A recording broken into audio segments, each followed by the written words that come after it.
Hey guys, what's going on? Welcome back to the GM. It is your guy Boulanger. And up next, we're going to be asking and answering the question, should the Baltimore Ravens dig deep for DeAndre Hopkins? Do me a quick favor, hit like, subscribe, hit the notification bell so that you get updates when we upload new content. Let's go.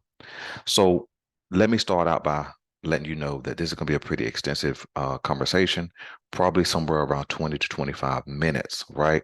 So you may have to stop the video, make your comments, jump back into the video, watch it in two parts, whatever you need to do.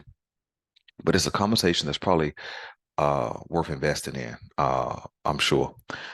Um, so let me answer the question. Yes, the Baltimore Ravens should dig deep to sign DeAndre Hopkins in 2023. Okay. And in a little bit, I'm going to lay out three reasons why they should do that. All right. But first off, let's establish what is DeAndre Hopkins at this point? What did the Arizona Cardinals release? Okay. Well, the Arizona Cardinals released a wide receiver who was going to cost them roughly $20 million in cap space this year. Now they're going to take a $22 million hit, which says a lot to me. It says that they were ready for him to go. It says that he was detached from the organization, and it says that he may have been more of a problem or distraction than he would have been worth. And so they released him because teams don't really release guys who gonna cost them a $22 million cap hit unless they're a malcontent or that team is just in rebuild mode. And so Arizona certainly is that. But back to DeAndre Hopkins. DeAndre Hopkins, in my opinion, is a number one type of receiver. The reason why I call him a type versus a true number one is this reason right here. When I say type, it means he has all the attributes. Okay. He's 6'3", 210 plus pounds, has a wide catch radius, has good hands, um, can make the intermediate catch, can make the downfield catch, and he can make the contested catch. There's no question about his physical attributes and the potential for play, right? But the reason why he's more of a type at this point than a number one, and I'll give you some examples in a minute of number ones, is because of this number right here. Of the last 34 games he could have been available for, he's only played in 19. All right. Now we understand 6 games were lost because of suspension for PEDs, but I believe that was because he was trying to recover from an injury. That still leaves 9 games that he lost to injury, which means he's been almost unavailable as much as he has been available. So can he lead the team? I believe he can. I believe he can still go for 7 to 10 catches in a game for 120 plus yards. I still believe he can do that.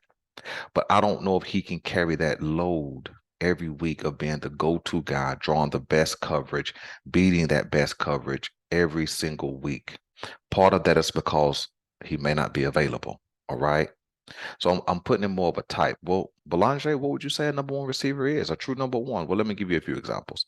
Let's go up north to Buffalo and let's point at Stephon Diggs. Although he doesn't have DeAndre Hopkins' physical attributes, he gets it done every single week. All right. He makes big time plays, makes clutch catches, gets open, great route runner, and great hands. All right. He's a go-to guy. You know that the ball's going there, and there's sometimes nothing you can do about it. A Jamar Chase is a number one receiver. All right. Um, a Tyreek Hill is a number one receiver. I also believe Jalen Waddle is growing into a number one receiver in kind of the mold of a Tyreek Hill. A Justin Jefferson is a true number one receiver. Okay. A Devontae Adams is a true number one receiver. These are guys, when you put them on the field, you know the ball's going there, and there's sometimes nothing you can do about it. DeAndre Hopkins used to be that guy. I think he still has that potential to do that on some Sundays, but I don't think he can dominate a game every Sunday. So I'll put him as a type, and that's okay. Now you guys may disagree, and I don't want to debate that out necessarily. That's just my thought. Okay. And again, that's based on the 19 or 34. Okay. Those other guys have been mostly available for sure. All right. But let's talk about the reasons why the Baltimore Ravens should dig deep and go get him. All right. First reason, and it's probably the most important reason I'm going to lay out today, is because 2023 is the first year of the Lamar Jackson new contract. Okay. His first 3 years, if you pull the numbers, his first 3 years on this new deal, 2023, 2024, and 2025 are the cheapest. Not that the contract is cheap, but those are the most affordable years of his contract. Year 4 and year 5, you get up to 70 plus million in both years. Okay. And so it just makes sense to just go all in and see if you can capture 2 Super Bowls in these first 3 years. Because once his contract explodes to those numbers, there's going to be a lot of roster turnover. So you're going to need a lot of that young talent that's been drafted to start coming through. All right. So it's easier to just keep adding a few pieces here and there to get close to that Super Bowl and get over that hump early in Lamar Jackson's contract. Let me give you an example of um of a contract that got extended and they haven't got close. Let's take Josh Allen and the Buffalo Bills. Now, Josh Allen got a new deal, I think, in 2021. And as so when he goes in 2021, 2021, 2022, 2023, he's going into a third year post his extension. Okay. Now they did get to the AFC Championship one year, but last year they didn't get that close. And then now they're starting to have roster turnover. Okay. Some of the guys who signed extensions, some of the guys who were drafted in his class on his team, some of the guys who were drafted in 19, some of the guys who were drafted in 20, they're now coming up for new contracts. And so not only is Josh Allen's contract going to begin to explode and balloon, the other guys' contracts are going to begin to balloon as well. So now as the team gets more expensive, you're going to have more turnover. See, Terrell Edmonds, I think that's his name, who left, their Pro Bowl linebacker who left and went to Chicago because they could no longer afford him. And so what I'm saying is now they're 3 years into his new deal or post his extension, let me say it that way. And and they haven't made any new steps or more steps or advancements in getting to the Super Bowl. All right. And so I don't want that to be, I don't want us going into Lamar Jackson's third year of his deal and we're still saying if we add this piece, if we add that piece, or having the conversation if we had of, right? If we had have added this guy, if we had added that guy. And so I think that if you go ahead and add DeAndre Hopkins now, in Lamar Jackson's first year of his new deal, it increases the potential to get over the hump. Now, do we win the Super Bowl just because DeAndre Hopkins is on the team? I don't think so. You still got to go out and play Sunday by Sunday. But I think when you add a caliber of player like DeAndre Hopkins, it stretches the defense's ability to defend. Like, what do you do with a healthy DeAndre, Odell, Bateman, and then you got Zay? Like, what do you do with that? Not including Mark Andrews and Isaiah Likely. You see now there is no double coverage. There is no stacking the box when the run game is going downhill because you still got these guys on the perimeter who can get the job done. And so we don't need DeAndre to come in and be a number one. We need him to come in and be one of many. A guy that if he does go out and get 7 catches for 100 plus yards, that's great.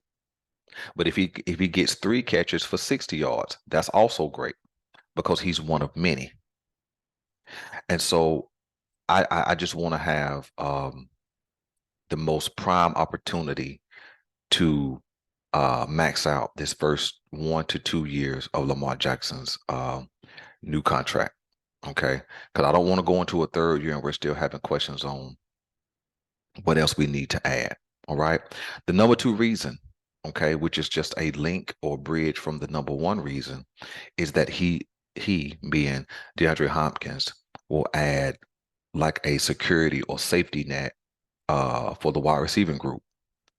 Now I understand we have a top-notch tight end group, but I want tight ends to do tight end things. I want wide receivers to do wide receiver things. Okay, and so what I mean by a security or safety net is because let's really take a look at what we have at wide receiver. Okay, we signed Odell Beckham to a big 1-year deal. Okay.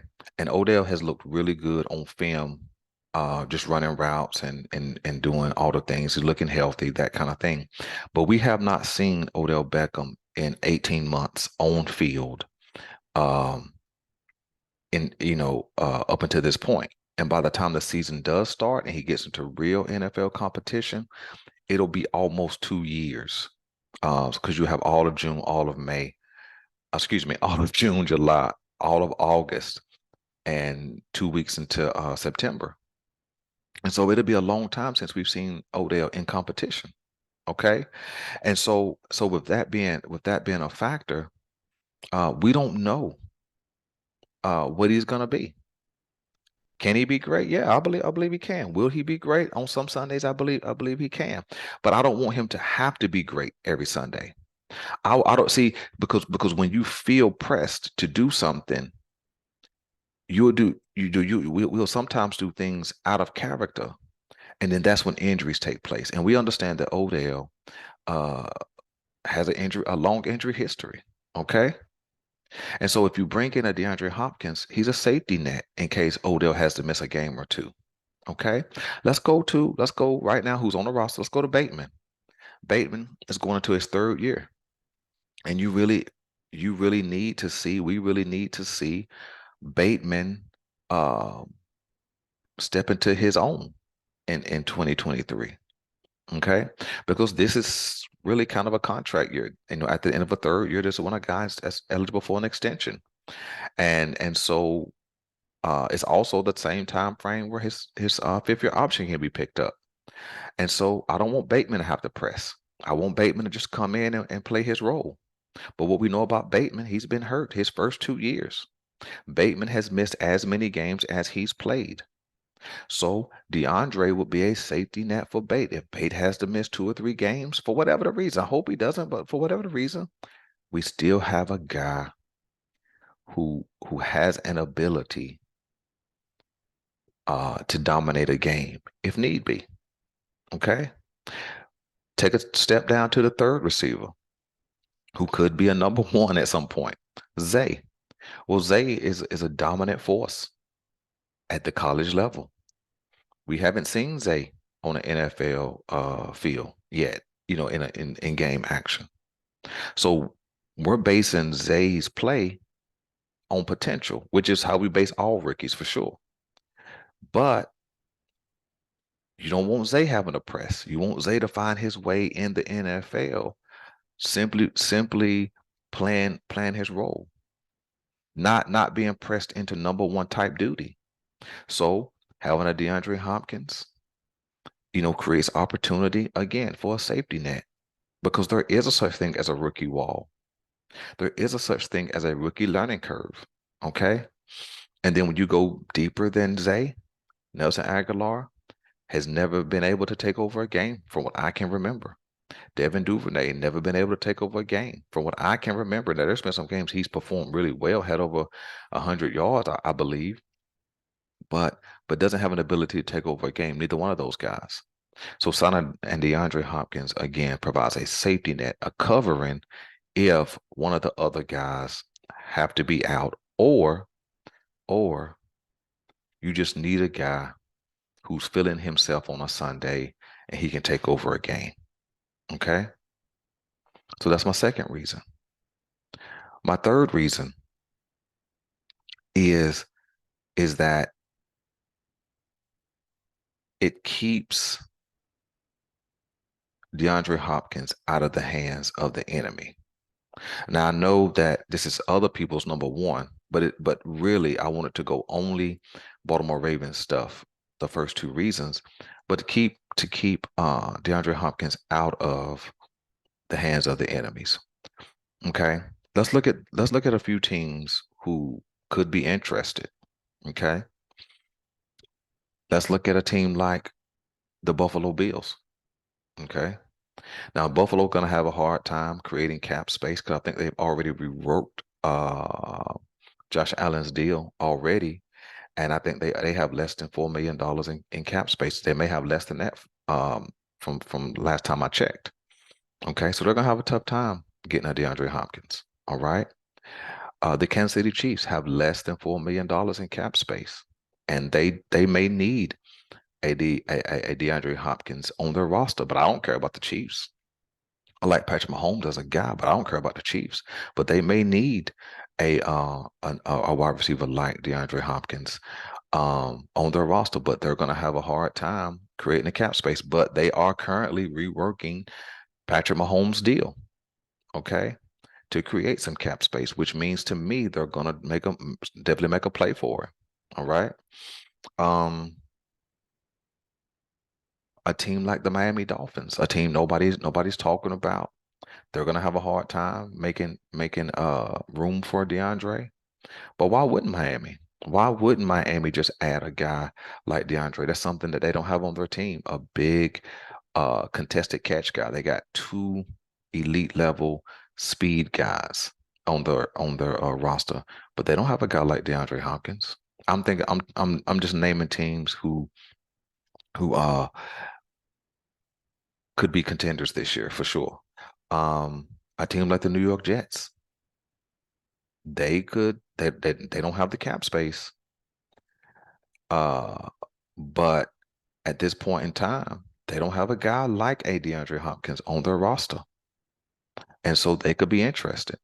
See, I'm not gonna name other teams who have cap space because at this point, DeAndre Hopkins' career, he could go after the bigger contract, but he may be in a situation where he doesn't win. Let me grab a few NFC teams. At Philadelphia Eagles, they have a dominant wide receiving group. Both their wide receivers went over 1,300 yards last year. But DeAndre Hopkins is a guy that they don't have a type of guy that they don't have on their roster. Okay. Um, a San Francisco 49ers don't have the cap space, but they don't have a DeAndre Hopkins type on their roster. So these are teams, or even the Dallas Cowboys, that DeAndre Hopkins did go visit. Um, he didn't go visit the Cowboys. He visited Dallas, and really, and from what I heard, likes Dallas. Another team that kind of could be in contention in the NFC. They don't have a DeAndre Hopkins type, and so it takes him out of reach of them if we just go ahead and get a deal. We understand that the Baltimore Ravens is a destination he would like to play in. I do believe that, and so. And so I think that taking him away or out of reach of those other teams uh, is a twofold benefit to us. One, it ups our offensive potential, but then it doesn't create an opportunity where our defense has to figure out how to defense this guy. Okay, and so I think that's the third reason why. Okay. And let me give you a bonus. Let me give you a bonus reason and then we're done. The bonus reason is that of all the teams that could be in pursuit of DeAndre Hopkins, we have the most available cap space. Now, we don't want to max that cap space out because there's a couple of additions we need to make. We have right now about $11 million available, and that's due to the Lamar Jackson new deal. Thank you, Lamar Jackson and EDC. But the bonus is that it wouldn't take a whole lot to get him. He's going to pull about 19-ish million from the Arizona Cardinals. So he's going to make 19 million whether he plays or whether he sits out this year. Okay. So a new team signing him, they're not going to have to really be on the hook for a whole lot of money. And so money isn't going to matter as much as opportunity and the role he has on a team. Okay. Um, And so I think that we could certainly give him the Odell Beckham deal because Odell Beckham only cost about $3.7, $3.9 million of a cap hit this year. because of the void years. I think we could certainly give him that kind of deal. So what I'm saying is that even so, if we could pull that deal off and give him the Odell Beckham deal, we're still going to have roughly $7 million in cap space, which still allows us to do whatever we need to do um, this off season and carry about $5 million into the season, just in case we need to, make a move, add some pieces, that kind of thing. So it's not going to be an exponential amount. Now let's close out with this. Here's a contract idea that I kind of been playing with for DeAndre Hopkins. 2 years, 35 million, which is of course an average of 17.5 million. Okay. You guarantee 18 million because that gives him the Odell Beckham money. Okay. You go ahead and you bonus him 15 to 18 million in his first year, set his salary around 4 million. All right. That means you've already paid him between 19 and 21 million this first year. That means his cap hit next year will be around $14 million. Okay. Now, that seems like a lot of money, and it is, but it offers us some protection if Odell Beckham walks. You see, if we don't sign DeAndre, Odell walks in free agency. Okay. We're back to just bait and Zay. And you may be saying that's enough, but now we have to hit reset, right? We have to hit reset and figure out how to add pieces to the puzzle again. And so a 2-year deal, which certainly can be reworked next season, of course, a 2-year deal allows us to have, again, with the second reason, a safety net even for next off season. So let me know what you guys think, man. Let me know your reasons for signing Odell or not signing Odell. Do you think that the Ravens should go all in and get him, or do you think that they should just leave him alone? Okay. Wait a minute, I got one more thing. I know I keep adding to this conversation.